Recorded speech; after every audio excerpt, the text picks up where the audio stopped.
यवतमाळ जिल्ह्यातील 9 नगरपालिका आणि 1 नगरपंचायतीसाठी अगदी थोड्याच वेळात मतदान प्रक्रिया सुरू होते। मतदानापूर्वी बूथ प्रतिनिधींच्या उपस्थितीत ईव्हीएम मशीनची चाचणी करण्यात आली आहे।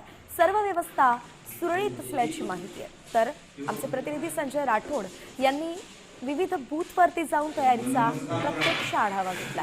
पाहूया। 9 नगर परिषद आणि 1 नगरपंचायतीसाठी आज मतदान होत आहे।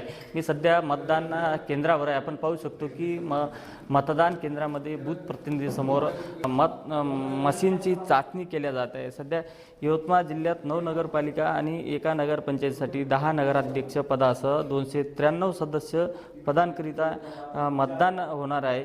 3,29,672 मतदार मतदानाचा हक्क बजावणार आहे। मतदानासाठी 390 मतदान केंद्र सज्ज ठेवण्यात आलेली आहेत। नगराध्यक्ष पदासाठी 77 सदस्य पदासाठी 1083 उमेदवार निवडणुकीच्या आखाड्यात आहेत।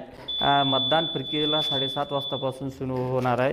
यवतमाळ जिल्ह्यातील 9 नगर परिषद आणि 1 नगरपंचायतीसाठी मतदान यंत्रणा सज्ज झालेली आहे। 7:30 वाजतापासून मतदान प्रक्रियेला सुरुवात होणार आहे। संजय राठोड, साम टीव्ही न्यूज, यवतमाळ।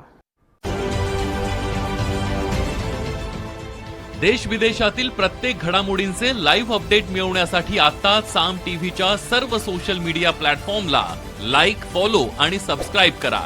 तसंच सर्व नोटिफिकेशनसाठी बेल आयकॉन प्रेस करायला विसरू नका।